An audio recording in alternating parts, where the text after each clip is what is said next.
This channel does not promote or promotion any illegal activities. All content provided by this channel is meant only for educational purpose only.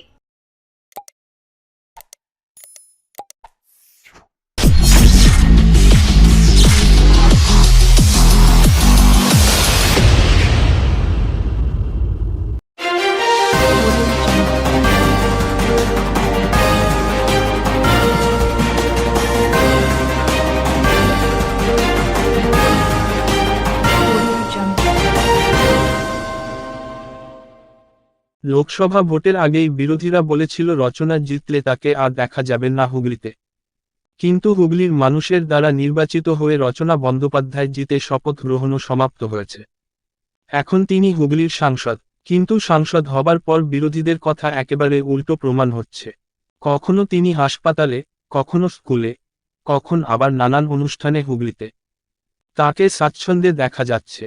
আজ সপ্তগ্রাম বিধানসভার অন্তর্গত হারিট উচ্চ বিদ্যালয়ের বিজ্ঞান বিভাগের উদ্বোধন করলেন সাংসদ রচনা ব্যানার্জি।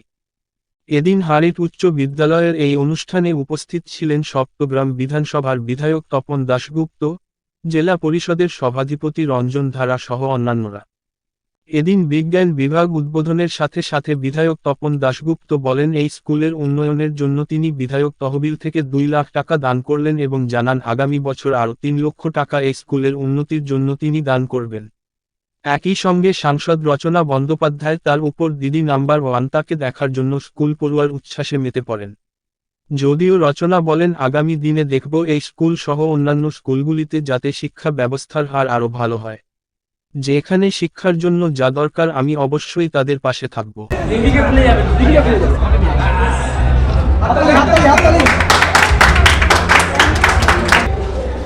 নতুন হচ্ছে তো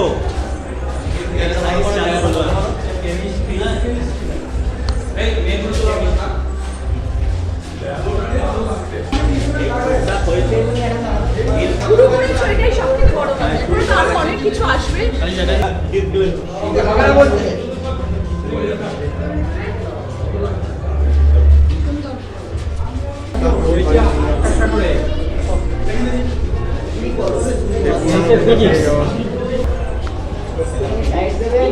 বায়োলজি ছেলে মেয়েগুলো দুটো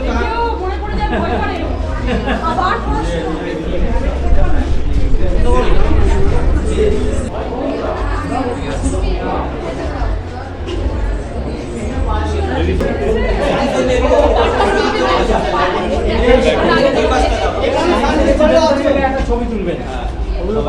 সায়েন্সের ছেলে মেয়েগুলোকে একটু জায়গা করে দাও। সায়েন্সের ছেলেগুলো খালি এখানে আয়। এইদিকে এইদিকে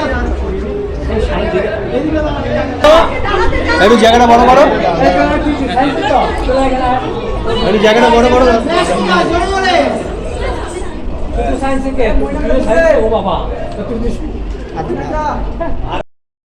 খেলার জন্য আমি 3 লক্ষ টাকা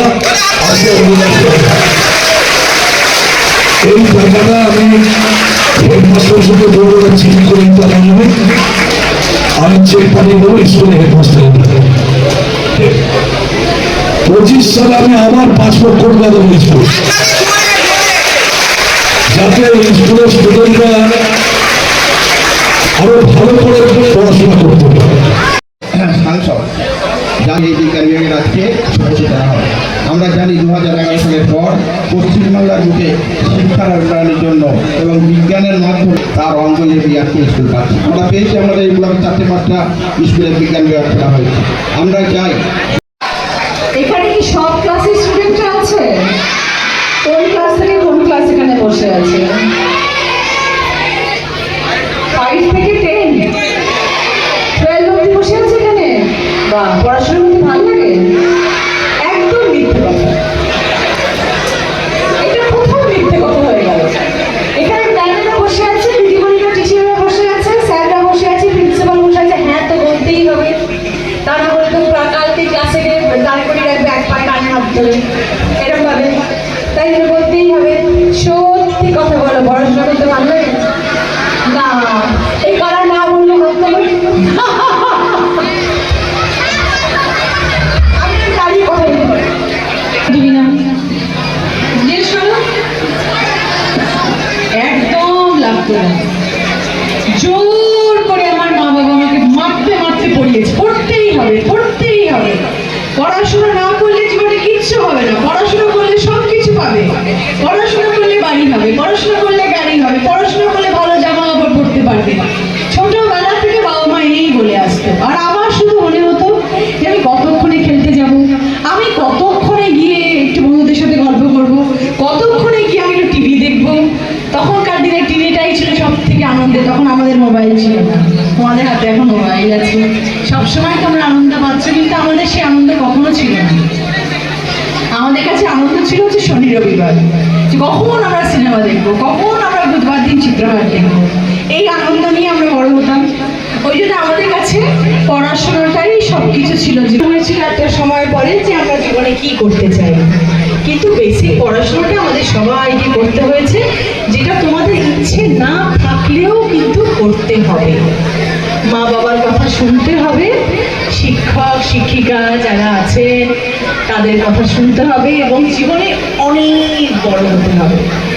তোমাদের সব থেকে আগে যেটা মাথায় রাখতে হবে যে জীবনে যদি বড় হতে চাও, জীবনে যদি অনেক নাম করতে চাও, জীবনে যদি ভালো থাকতে চাও, তাহলে শিক্ষা মানে স্কুলে পড়া, মন দিয়ে পড়াশুনো করা, এছাড়া কিন্তু আর কিচ্ছু নেই। পড়াশুনো করতে হবে এবং সমাজে নিজের নামটা উজ্জ্বল করতে হবে। তাই জন্যেই কিন্তু আমরা স্কুলে ভর্তি হই, আমরা স্কুলে আসি, এবং প্রত্যেক বছর আমাদের এটাই লক্ষ্য থাকে, সারা বছর ফাঁকি দেওয়ার পরে যখন অ্যানুয়াল পরীক্ষাটা আসে তার আগে মার পেটানি আর রাত জেগে পড়া, হয় না? রাত্রি 12টা 12:30 অবধি ঢুলতে ঢুলতে পড়ছি, ঢুলিয়ে ঢুলে পড়ছি, আবার পড়তে হচ্ছে।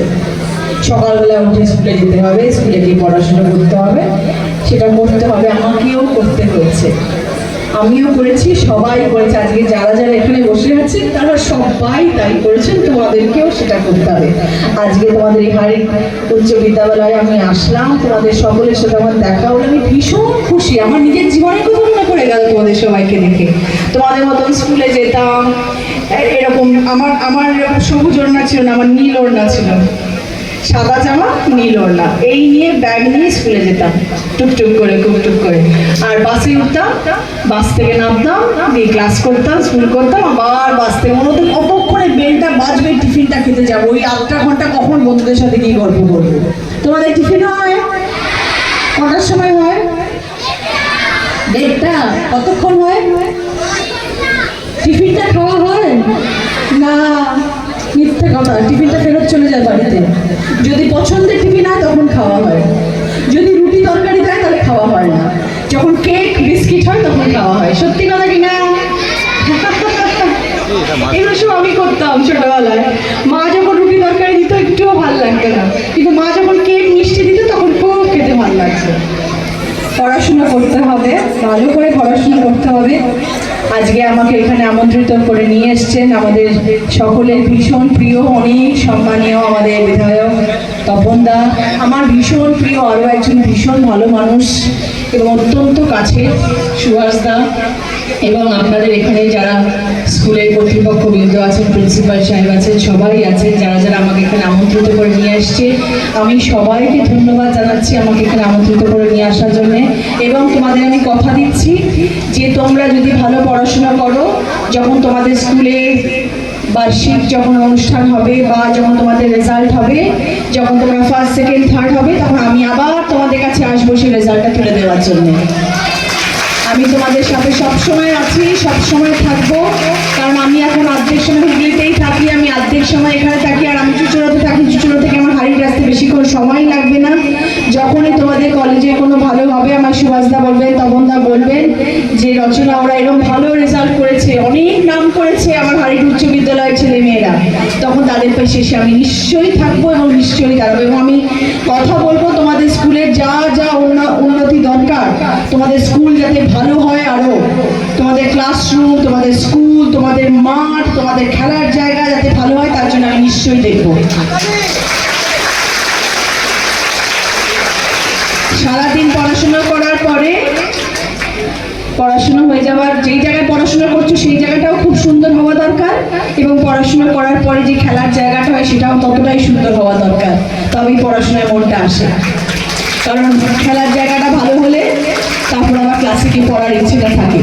তাই জন্য সেই সবগুলো জিনিস যাতে তোমাদের স্কুলে ভালো হয় আমি সেটা নিশ্চয়ই দেখবো, আমি সবার সাথে কথা বলবো, তোমরা যাতে ভালো পড়াশোনা করে জীবনে আরো অন্য জায়গায় চলে যাবে। নিজের জায়গাকে কখনো ভুলবে না, নিজের জন্মভূমিকে কখনো ভুলবে না, নিজের জন্মস্থানকে কখনো ভুলবে না। সবার আগে সেই জায়গার জন্য কাজ করবে, তারপরে সবার জন্য কাজ করবে। ঠিক আছে? অনেক অনেক ভালো থেকো, অনেক ভালো থেকো। ঠিক আছে? আজকে বিজ্ঞান বিভাগ চালু হলো, সেই জন্য আজকে এখানে আসা, এবং সব স্টুডেন্টরা ভীষণ খুশি। সব থেকে বড় কথা, সবসময় বড়দের অনুষ্ঠানেই যাই, বাচ্চাদের অনুষ্ঠানেও আসলে তারা এত খুশি হয় যে ইচ্ছে ছিল আসার, এবং আজকে স্কুলের একটা এত বড় একটা অনুষ্ঠানে আসতে পেরে ভীষণ খুশি লাগছে, এবং সবাই ভীষণ ভীষণ আনন্দ পেয়েছে আমি এখানে আসাতে, সেইটা সব থেকে বড় আনন্দের কথা।